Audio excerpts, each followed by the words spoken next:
Hello and welcome back into Live from the Plains. Happy Sunday to everyone. Back in our both audio and video format. The last show we did audio only as we just had to adapt a little bit to accommodate our schedules and had to record in person and couldn't figure out a great way to do that with the video format. So here we are back again. I'm having a better day today than I feel like a lot of people did yesterday. Enjoyed a big Liverpool 2-1 win over Chelsea this morning. My favorite NASCAR. My favorite F1 driver, Charles Leclerc, is closing in on a victory in the Austin Grand Prix. So that's good to see. Logan, how are you? Oh, and no Saints to ruin my Sunday. Thank the Lord. There you Logan, how are you today? go. I'm good. I'm chilling. Very thankful that I'm not traveling back from Columbia, Missouri today. Yeah, because it's one that we talked about making the trip to. I believe at some point we talked about a lot of things. Uh, Yeah, if you didn't know, this isn't just something Logan and I do together. We are also very close friends, so we spend a good amount of time around each other. So we bounce the ideas of doing a lot of different things and traveling a lot of different places. And sometimes they happen, like the Georgia game and the Duke basketball game, and others they don't, like going to Missouri. Yeah, that was not in the cards this weekend. No, no. And I a lot of times when I think about traveling something and I don't, I kind of regret it. This is not one of those times. Yeah. I've never been more thankful that I didn't travel to an event than I am right now. Because even from a media perspective, like these losses are getting a little. We keep having to find different ways to write the same story. Yeah, it's almost like I hit copy and paste time and time and time again this season. Right. Which, it's just not the most fun thing in the world. Um, I'm sure it's less fun to be on a team that keeps blowing games in this fashion. But not that we're going to get into this too much here, but it probably helps the Tigers' mindset that the team up north, as they're called, aren't doing so hot either right now. Yeah, the whole state of Alabama's not doing too hot right now. No, other than the South Alabama Jaguars. I mean, yeah, they're playing decent, but they're not world beaters by any means. They're putting a lot of points on the board, though, right? Or is that over? They did that one game. What was that? 87 points that one game. Yeah. Well, we're not going to beat around the bush any longer. The Auburn Tigers, like Logan said, traveled up to Columbia, Missouri this weekend to take on the number 19 Missouri Tigers and came away with a 21-17 loss. But Auburn went into the fourth quarter up 17-6 and took advantage of a Missouri team that was without starting quarterback Brady Cook for, I don't know, probably about Mm, 75% of the game. 7 straight drives without Brady Cook. Right. And in that time, Brady Cook left Memorial Stadium, went to the hospital, got his ankle taken care of, returned to Memorial Stadium, got redressed to play, came back into the game, and was able to finish off Auburn. Mm, That is quite a saga. mm. Yeah, I mean, it's another week, and we're sitting here, we're talking about this football team just can't get out of its own way. I mean, there's just no other way to put it. They, like you said, went into the fourth quarter with a 17-6 lead. They're on their third drive of the third quarter there with the fade ball that Robert Lewis dropped. You had a chance to go up 3 possessions and put this game away going into the fourth quarter. But you did not. You found a way to go backwards in the red zone and then miss a field goal right after. So yeah, I mean it's just like the same story every week, man. Same story every week. This team just continues to find new. I think I'm getting this from your headline of your story you put out yesterday. New and creative ways to lose. I mean, they're not going to find a creative way to win, they're going to find a creative way to lose. So, Shout out to my editor, Scott Kennedy, for that one. I had it worded, differently, but I like that a lot better. yeah. So, um, obviously disappointing for Auburn. The Brady Cook goes out of the game after the first drive. Like I just said, it went 7 straight drives with Drew Payne, the backup quarterback, and that Missouri offense was just stagnant. They weren't moving the ball. Theo Weiss Jr. was nowhere to be seen. Luther Burden didn't get a touch until under 2 minutes in the first half. Auburn's defense had them bottled up, and your offense just can't find a way to put points on the board and take advantage of Brady Cook's absence, and that's just it's disappointing, really. I would agree, and there's not really much of a better way to put it, in my opinion. When it really comes down to it, Auburn just didn't get the job done at Yeah. all. Again. No, keep going. I'm sorry. No, no, I was done. Well, I mean, you talk about the big theme for the off week for Hugh Freeze and his staff and the players was he talked about being more consistent in execution. Talked about being, better on in critical moments, on critical downs. Said it'd be very, very frustrating if those mishaps continue to happen. The whole 9 yards. And then the very first thing that you see from the Auburn offense after having 2 weeks to prepare for, for this game, the Missouri defense, for Batoon, the defensive coordinator that Hugh Freeze knows very well, you go 3 straight passing plays and 3 and out. You don't get the ball to your best offensive player, Jarquez Hunter, not once. You have a sloppy special teams penalty that puts you back inside the 10-yard line on your first offensive drive. So the undisciplined mistakes were still there. It's just I don't know, man. It's really, really mind-boggling. I mean, I don't really have any other words to say. I don't understand how you have that long to prepare for, an opening drive script, and that's the best you come up with. That's just that can't happen, really. No, and I remember on Friday, you were next to me when I was writing it. I wrote my 3 things Auburn needs to do to put themselves in a position to win this game, story. If you wanna retroactively check that out on auburntigers.si.com, feel free. But it was feed 27, which 19 carries, they did. Um, Auburn needed to either contain the pass game or the run game from Missouri, which they did. They bottled them up on the ground. And then what was the last one?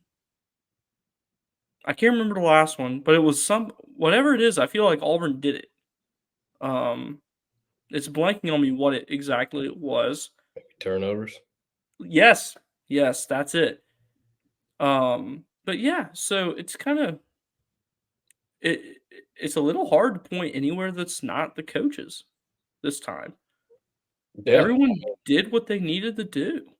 Well, yeah. I mean, they did. They did what they needed to do. I mean, you take away the dropped pass by Robert Lewis in the end zone. You make that play. I think another big storyline here is so Nathan King tweeted out in the middle of the game that in the first half, I can't remember the exact um, yard lines or whatever, but um, Auburn's offense moved the ball into Missouri territory 3 times in the first half. 3 times, and they came away with 3 points. Yeah, I mean, when you get an opportunity to score a touchdown, and when you get an opportunity to put 3 points on the board, you got to do it. You got to take advantage of it, and this team's not doing it. It seems when they do get in the red zone, they're finding a way to go backwards. And Right. I'm not going to necessarily put the blame on Hugh Freeze for that. Um, because you look at the numbers. Peyton Thorne had a decent day, right? Um, had a decent day. He obviously showed he's a very tough guy. He's a leader. All those good things that you want to see in your quarterback. But what you don't want to see in your fifth year quarterback are just some of the plays. They were going backwards, taking sacks in critical moments, throwing balls out of play, making wrong reads. There's too many things from Peyton Thorne that are happening on the field that should not be happening from a fifth year senior in the SEC. Um, Right. and at what point, I mean, I guess we're probably going to get into this here in just a moment, but there's nothing you can do really to salvage this season. So, No. I mean, at this Um, point, you're not making a bowl game. Let's be real. You're not making a bowl game. What At what point do you say, okay, well, yeah, Peyton might give me the best chance to win right now. I'm still not winning. Let's go ahead and prepare Hank Brown, Walker White, those guys for the future. Um, I don't know. It's just there's a lot of things on the field from Peyton Thorne that just shouldn't be happening from a fifth year guy. I would agree. And yeah, like I couldn't reemphasize your last point enough of like the season's over. Okay, like if Auburn had picked up this win, that opens some doors.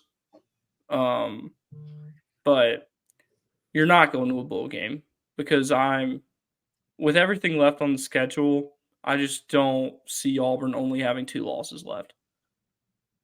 They're going to lose to Alabama on the road, and I don't know. Vanderbilt looks tough. Kentucky looks tough. Texas A&M obviously looks tough, and then Dude, Louisiana Monroe looks tough right now. yeah. So is 2-10 on the table? Golly, man, I don't know. I mean, I 3-9 is. Yeah, I Four and don't. eight for sure is. 4-8's looking like the most probable thing right now. It won't be more than 4-8 in my opinion. Um, No, which I'm was who? What was your floor for the season back when we talked about that uh, many weeks ago? 6-6. I mean, Yeah, mine was 7-5. you didn't need to go anything less than 6-6, 500 even. No, Um, yeah, I mean, I'm starting, and obviously we've still got a couple weeks to talk about this and stuff, but like you said, man, last week I was a little hesitant to say that Vanderbilt would be. Oh, sorry. they're good. It's a Sunday. I'm Yeah, tired. I was a little hesitant to say that Vanderbilt was going to come in the Jordan Hare Stadium and beat up on Auburn, but golly, man, I mean, they could very well do that. Louisiana Monroe, their coach is up for the Bear Bryant Coach of the Year award right now. So, I mean, like you don't really have, given what you've put on the field so far, you don't really have any sure wins left on the schedule. I mean, they're an underdog next week heading up to Lexington, and that's a bad Kentucky football team. Yeah, I would agree.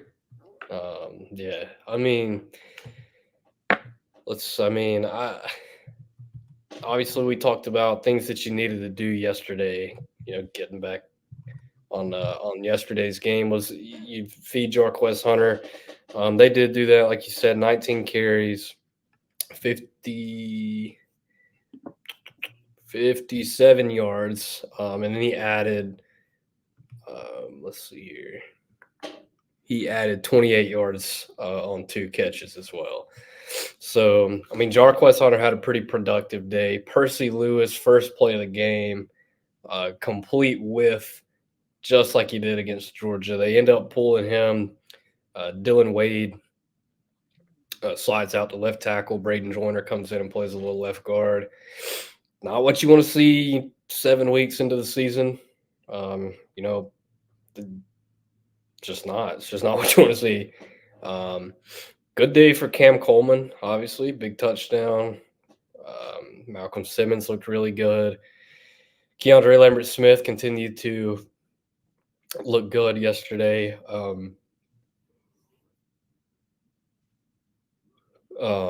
Man, I'm sorry, I keep yawning. Oh, good. Everybody, I mean, that's the thing, though, is I mean, for the most part, man, I mean, you've got the pieces, they look good. The numbers, when you look at them, they look good. You should be winning football games. You're just not. You're just not finding a way to put the game away down the stretch. Defense played pretty good yesterday for the most part. Jay Crawford had a really nice day. Keontae Scott did not. He did not look good. He might have regressed more than any player that I've seen at Auburn in a while. Yeah. This has been a very disappointing season for Zero. Yeah. I hate to talk negative and bad about a football player in college, but yeah, he's really struggled. Keldrick Falk looked good again yesterday. I think Auburn had 5 sacks, did they not? Yeah, That's 5.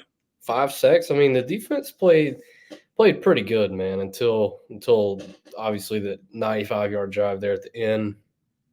That's a little disappointing. Still not getting off the field on third downs. It's a little disappointing, just like Hugh Freeze said. Got to be better in critical moments on critical downs. But I'll say it again. I've said it before. When your defense holds an opposing offense, especially one of that caliber, to 21 points in a football game, you've got to find a way to win. Mm-hmm. I mean, there's no excuse. 21 points in a football game nowadays is not a lot. No. So just got to find a way to score some points. But yeah, I don't really know how else to put it other than just not good ball, bad ball. Bad ball for sure. And just kind of like we were already saying, this pretty much puts the nail in the bowl game coffin. They really needed this one, and then they could have done it with a combination of ULM and Vanderbilt, or ULM and Kentucky, or just a few of those games that are slightly more winnable than the two at the very end of the year. That, yeah. Yeah. So things obviously aren't looking too good for this year, but I still think that Freeze should be the head coach heading in the next season. I don't think that Auburn's at that point yet. I don't either. I do. I mean, we've said this before. Obviously, it's way too early to speculate and to talk on that subject, really. But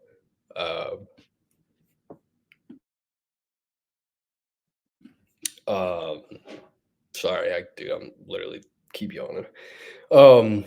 It's still disappointing, from a media perspective, from I'm sure from a fan perspective, it's really annoying to hear your head coach say, "Well, you look back at it, and you wish you would have done this. You look back at the film, and man, you regret not doing this." And there's going to be 100 of those every time you watch the film. Why? Why are there going to be 100 of those? I Yeah, don't. it just screams unprepared. Yeah, I mean, he's perfect. It screams unprepared. Like I said, the football team looked unprepared Yeah. Saturday. They did not look like a team who had 2 weeks to prep for that Hmm. game. And there's nothing more annoying than when a team looks visibly confused on the field, which I feel like, but on both sides of the ball, was the case more often than not yesterday. Yeah, I mean, listen, I I I noticed last year, um, you know, obviously, I think we've even said this before on this show. Um, Last year, he came in with a little bit of a grace period, obviously. First year, taking over the dumpster fire that Harsin left. Nobody expected him to go and win 9 or 10 games last year.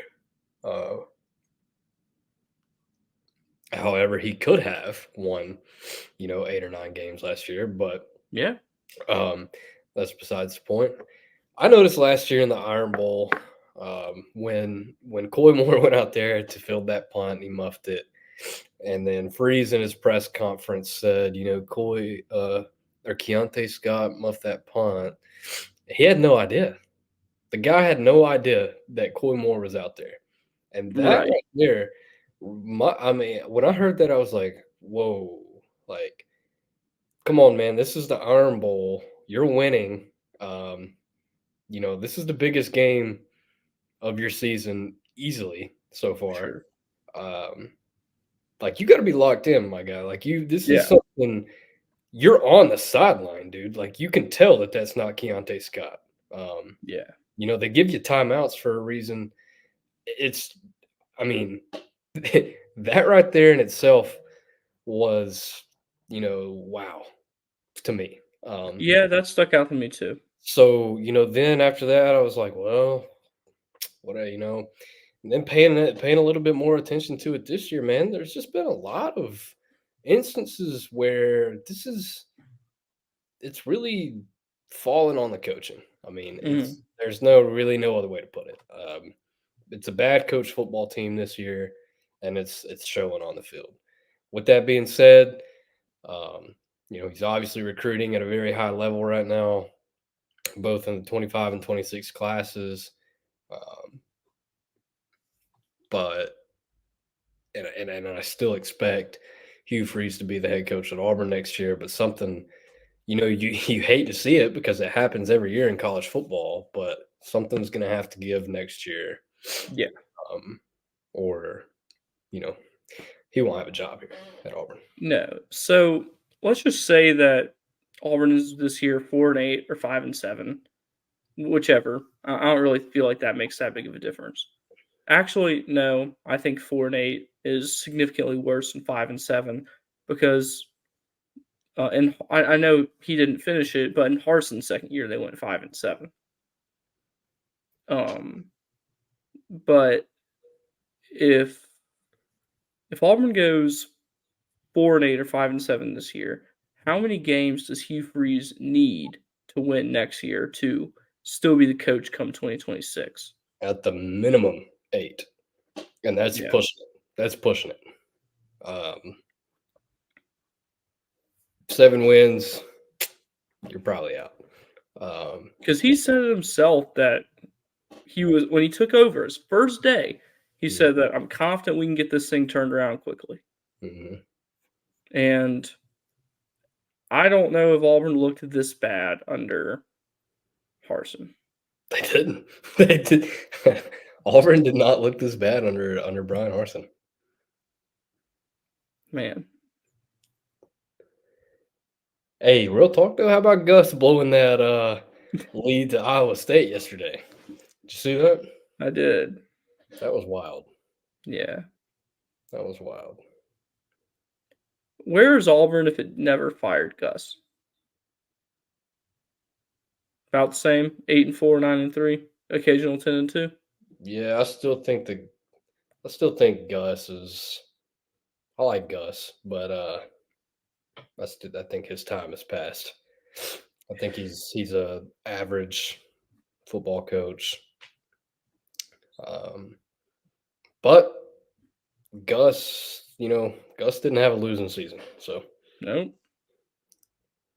Has he uh, had one at UCF? yes, I don't they think so. Yes? last season. Yeah, Oh, dang. I hate that. yeah. Well, yeah, that's Well, they're definitely not where they are now with Gus no, still here. no. The lack of offensive line recruiting may have come and bitten him in the butt eventually. It was starting to. Mhm.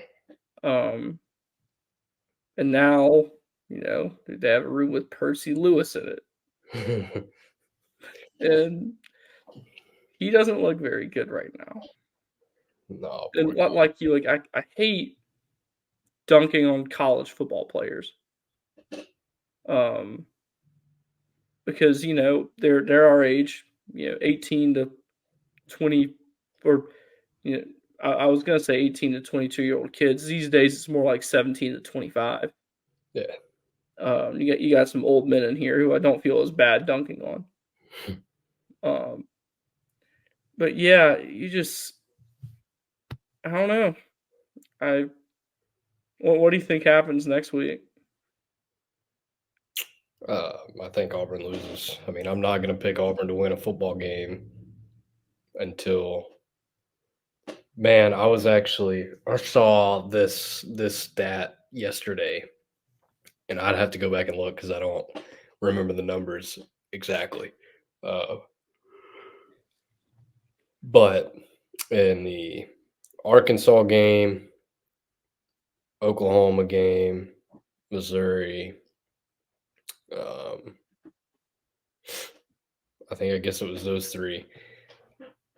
At one point, your odds to win the game were in the like 90%, and you still found a way to lose them. I don't think it was Arkansas. I don't remember Arkansas's. Um, you still found a way to lose them. So anytime that Auburn is suiting up to play a football game this season, um, I'll be picking against them until they can show me that you can win a football game. I mean, they had a football game won yesterday going into the fourth quarter. I mean, they had it all but won and still lost. So, um, yeah, I mean, Kentucky's not a very good football squad either, but it is a night game and it's at home for them. So, I mean, could I see Auburn winning? Sure, but I don't know. What what are the odds that we are in a couple weeks time come on here on a Sunday afternoon and are talking about a loss to Louisiana Monroe? I They're mean, not as okay, so let they're me, not as slim as I would like them to be as yeah, someone covering the team. obviously we're doing a whole lot of speculating here and stuff. But the football team's been pretty bad, so there's not a whole lot to talk about, um, unless you want to just say the same thing over and over again each I'm week. good on that. Um, if Auburn loses out and they are 2-10, I do, man, that really does. That really does shake things up in that conversation we were having moments ago. Because I don't know what it was, but hearing the words "a loss to Louisiana Monroe" come out of your mouth really put into perspective. Like, oh my gosh, if that were to happen, that's bad. That would be really bad. That would be. That would be. Hold on a second. Our guy While Pat. Logan's looking up whatever he's looking up, I just feel the need to tell everyone that there's been a bird's nest outside my window for the past few weeks, and the mama bird's eggs have finally hatched. So that's some good news. We've had some little birdies flying around, which is good. They're learning how to fly, and I've really been enjoying watching it. So our guy Patrick Bingham over with the Auburn Plainsman in 247 was going crazy with the statistics yesterday in his tweets. Auburn went 0-10 in 1950. Auburn is 0-4 in conference play for consecutive seasons for the first time since 1950. Let me keep going. Auburn is 1-8 in the last 9 games against FBS teams. Since Auburn, 1950, no, I'm just kidding. Auburn has lost 7 straight games against Power 4 teams. Also, It's the first time Auburn has ever had 5 straight 5+ loss seasons. Here's the win probability tweet I was talking about. According to Game on Paper, this is Justin Ferguson's tweet, Auburn had a win probability of 91.9% on first and goal at the Missouri 10 with 2 minutes and 3 seconds left in the third quarter. Auburn had a peak win probability of 96.5% with first and 10 at the Oklahoma 33 with 11 minutes left in the fourth quarter. Auburn lost both of those games. Auburn has lost its first 4 SEC games in back-to-back years for the first time ever. I could keep going. Give me one or two more.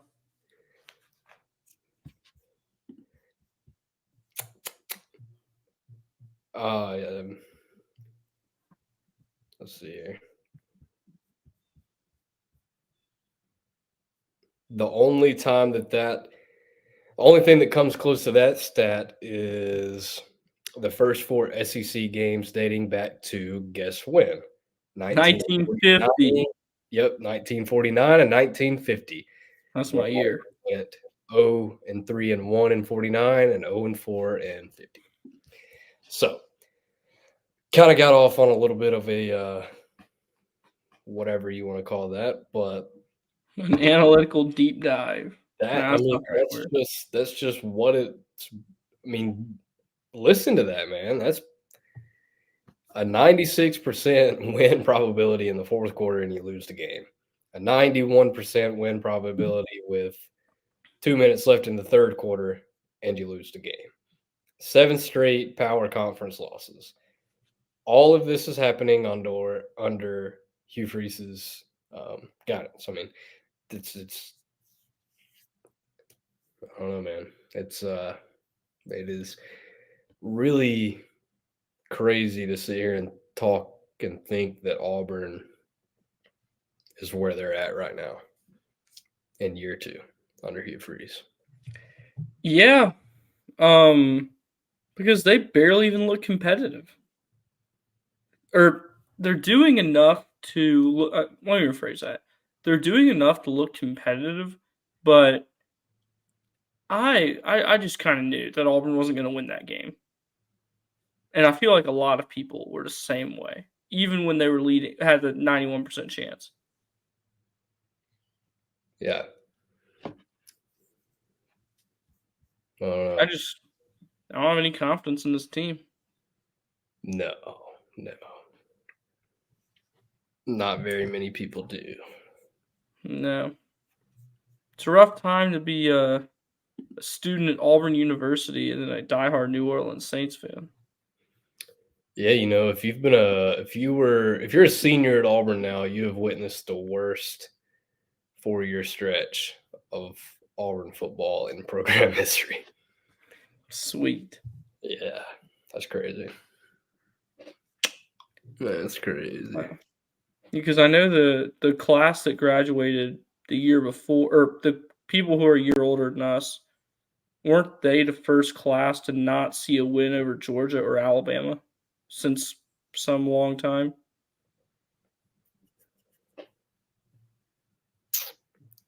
Let's see, would they have been there in 19?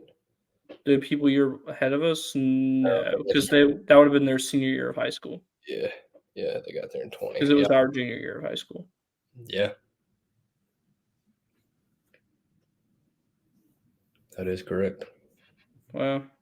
Well, that stinks for them and a bunch of other Tiger fans.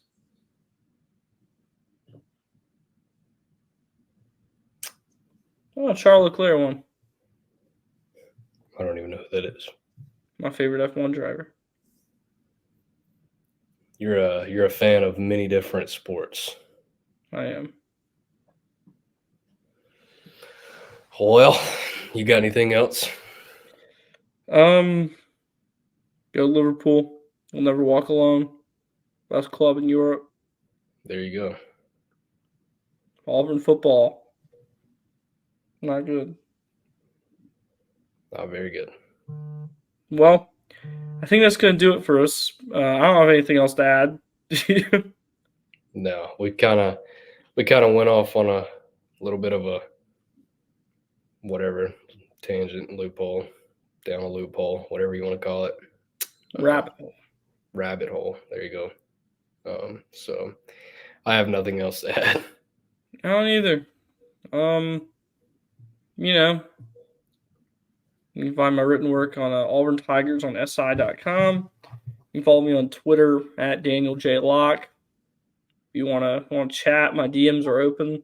Whether it's Auburn or you got something going on you want to talk about, I'm here for you. There you go. You can find my written work with 1819 News and the Auburn Plainsman. Give me a follow on X or Twitter at Logan F. Fowler. Well, that's wonderful. And yeah, we'll be speaking with you again soon, talking about what Auburn needs to do to beat Kentucky, even though there's not really much of a point in that conversation because I don't think it does them a lick of good if they do win that game. Yeah. But that's neither here nor there. But between now and the next time, I've been Daniel Locke. This is Logan Fowler, and you have been listening to Live from the Plains. We look forward to speaking with you again soon.